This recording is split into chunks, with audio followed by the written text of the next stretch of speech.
Everybody, it's Monica with Your Best Female Figure, and today I'm back with dynamic stretching, which is something that you probably should be doing after every workout, at least for 10 minutes.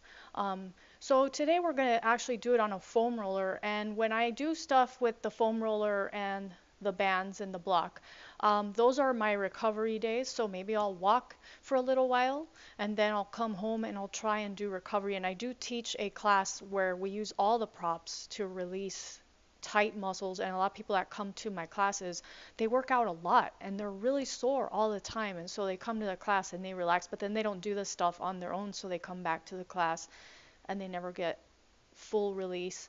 When I'm doing this very consistently, I don't get anywhere near as sore, and I feel like my workouts are a lot more effective. Like I can push myself harder. And of course, it's a challenge to find the time for this because you're already working out, you're already spending an amount of time, training cardio, metabolic conditioning, butt, upper body, legs, all that stuff. And it is complicated some weeks to find the time for this. But one thing that I suggest is to do it while you're watching TV at night. Everybody watches some kind of program at night, or if you don't, if you sit around listening to music and stuff, get on a foam roller. So what I'm doing here is I just have it underneath my hips. Notice how my low back is completely lifted off the foam roller, and I'm pulling my knee in and allowing my other leg to just sink down. So gravity will eventually take that leg down. If it's really, really tight, it just kind of wants to float up in the air, but eventually gravity will just pull it down. So you start to get that lengthening effect through the hip flexors, and while that's happening, you're just going to rotate your ankles around. That's really great for your, flexibility in your hamstrings, believe it or not. So once you do 5 to 8 repetitions of ankle circles while your hip flexor is lengthening, you're going to start doing rotations, and you don't have to extend the leg out to the side. You can keep the leg bent. A lot of people, when they start doing this, they feel like it's really intense. So they keep the leg bent, but then over time they can start to straighten it out to the side. And then you're going to roll on your hip for just about 5 passes, and you just want to pick small areas of your hip and your glutes and roll back and forth 5 times. Never really long stretches of muscle because that is really painful.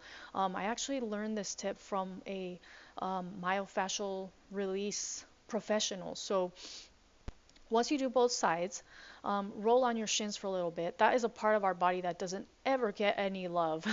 So I wear heels a lot. Even if you don't wear heels, guarantee you, if you work out all the time, those muscles are tight in the front. So just a few passes, and then you're going to feel already from just these few stretches that we've done on the foam roller a lot better.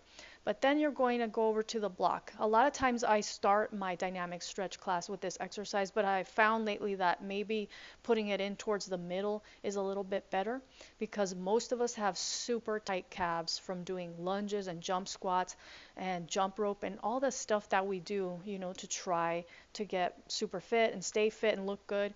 So ball of one foot on the block, heel on the floor. I think I've shown this stretch a few other times. And then you're just going to dive down. Now, when you're diving down, it doesn't matter if you keep your back straight or rounded. The important thing is to pull your belly button up towards the ceiling as you're folding over. So drawing it in towards the spine, and then imagine that there's a string coming out through your back and it's pulling that belly button in, so that protects your low back. And then just rocking from side to side after you do about 5 of those. And then switch over to the other side. A couple of things you'll notice when I'm doing my workouts is that I'm always pulling my pants up. I don't know if you guys have the same problem, but I cannot seem to find pants that stay up on me. So I've tried ones with thinner waistbands, wider waistbands. It seems to be a huge problem for me. So I'm always having to pull my pants up. It's very annoying. And also my hair. I don't like wearing ponytails very much. It hurts my neck, it hurts, my hair is very heavy. And even when it's shorter, it's heavy. So I just kind of whip it around or I move it out of the way with my hands. It's something that I'm used to. I'm sure it annoys a lot of people when they see me working out with my hair in my face, like, oh my God, put it up. I don't like it up. So just to explain in case you're wondering. All right, so now we're moving on to Pilates band stuff. Notice how the band is right on the shoulder. You don't want it all the way up on your upper back muscles or on your, like, kind of reaching down towards your tricep. You want it cupping your shoulder. So place it there correctly and then just cross it across the body to the other side, pull it down, hold that other arm way down, and do your rotations with your arm straight. So one thing that helps is to have your fingertips on the side of your leg and to just kind of rub around in a circle, keeping the arm straight. That way you're actually using your shoulder to do the work. And now what you're doing is you're reaching your fingertips down as you tilt the head away. 5 circles forward, 5 back, and then 5 neck stretches. And then notice the difference. You will notice a difference right away. I don't know if you can see, but one side is higher than the other. I can always see that on my students in class and on myself. So I always look in the mirror to see the difference. So that if you have really a lot of tension in your kind of neck and upper back area, that area that you always want people to massage when you go get a massage, or your husband or boyfriend, kids, whatever, this is a really great exercise to just take all that tension away. I've shown this in Vlogmas because we all tend to stress more during the holidays, but I thought that I would this time show it in Vlogtober. So notice how I'm tilting my head gently and reaching down with my fingertips. Don't force anything, so just go in a range of motion that feels right for you. Now I'm going to show how to do it wrong. I see this a lot when I'm teaching this, and I have to almost scream at people. Look at my arm. I'm exaggerating, of course, but people try to do the movement with their elbow, or they do it with their chest and their whole back. So I'm laughing because it's hilarious and it looks really dumb and it's not doing anything. So really focus on keeping your arm straight and just doing those circles with your shoulder girdle. Now we're gonna do a little bit of opening of your rib cage and your chest. This is really intense.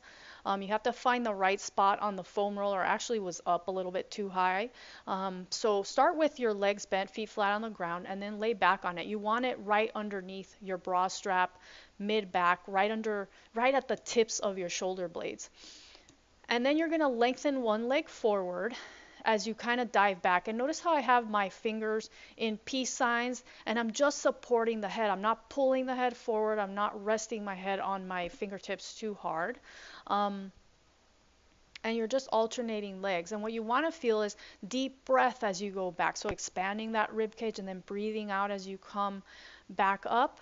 And then you're just going to rock from side to side, reaching the top arm up and over the body. Notice how I'm keeping my feet separated. A lot of people let their feet start coming together, and they're not getting that stretch through the hips, the hip flexors, or the rib cage, really. So really focus on keeping your feet nice and wide. It's basically a windshield wiper. So if being on the foam roller bothers you, you can always do this with your back on the floor. Anything that can be done on the foam roller can also be done on the floor. There's just other ways to do it so that if the foam roller is too intense for you, or you are one of these people that has vertigo or headaches, then definitely don't use the foam roller, but do all the stuff on the floor. So now we're moving on to some Pilates band stuff. This stuff is really great for helping your hamstring flexibility, but notice when I'm doing the circles, how much waist cinching is happening. Like there are points where I'm doing the circle where my abs are coming in and my waist looks really small. And that's kind of the point of this, is to use your core to stabilize your entire torso. So really pulling it down into the floor.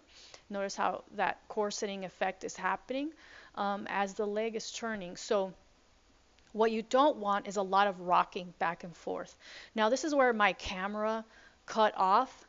So I actually had filmed quite a few other things following this, but after I realized that my camera was no longer filming, I forgot what those things were. So I had to kind of like backtrack and do the things I could remember.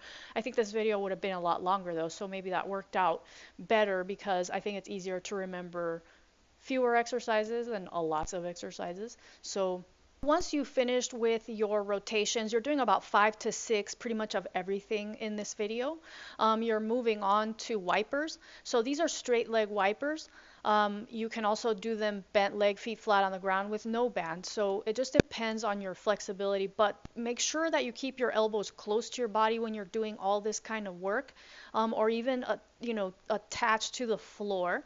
And then when you move on to these little bicycles, make sure that you're pulling on the band to get that leg to stretch further. You can keep a slight bend in the knee, but really trying to get some flexibility into that hamstring and then switch over to the other side.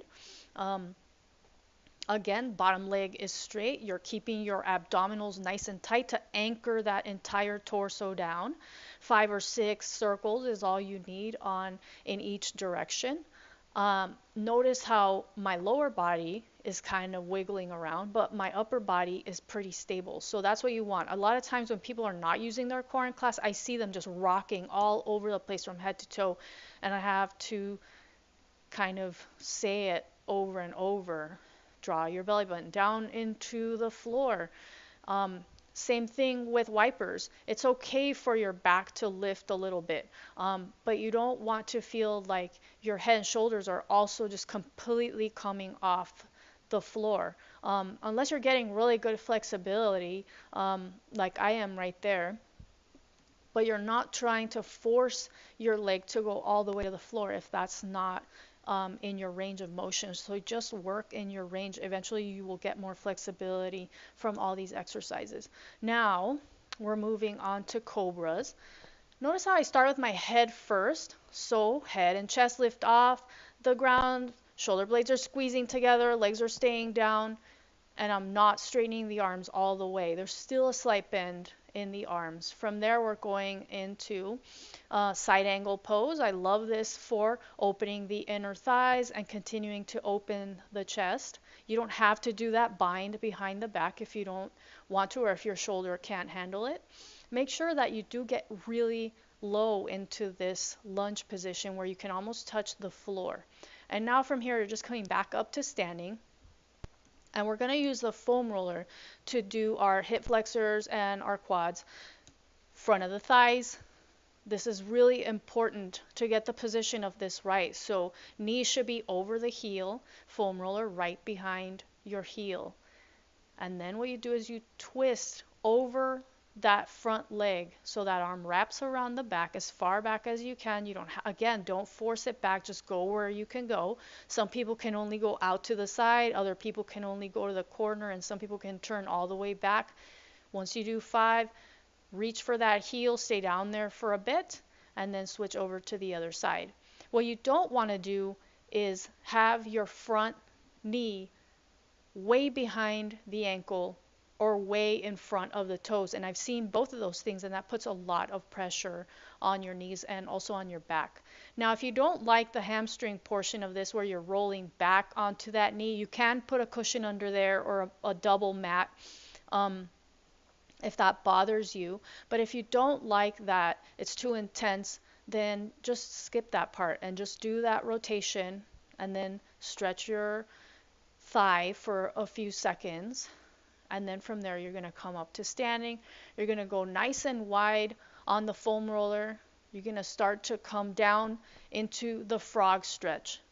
And you're going to you can use actually the foam roller to put your elbows on there if you need to, or you can get rid of it. I think I pushed it away at one point. You can get down lower if you want to, but you don't have to. And from there, we're going into hands and knees, right into pigeon. Notice how I'm rotating from side to side fairly quickly, so never holding it for too long, and then you go down. So that rotation is what helps to loosen up the hip flexors, inner thighs, the glutes. And then again, if you want to do the quad stretch, reach back, grab your ankle or foot if you can. From there, come back to down dog, back down to hands and knees. Notice how I'm transitioning into scorpion from hands and knees. That's a new way I learned from a beginner yoga class that I was going to, that a friend of mine was teaching. It's a little bit different, and it really does allow you to get deeper into this pose. And that's it, you're done. 15 minutes after your workout, or on days when you're doing active recovery like walking or any other form of easy cardio like dance or swimming. Anyways, I hope you've enjoyed this video. I will be back in a couple of days with more Vlogtober workouts. Thanks for watching.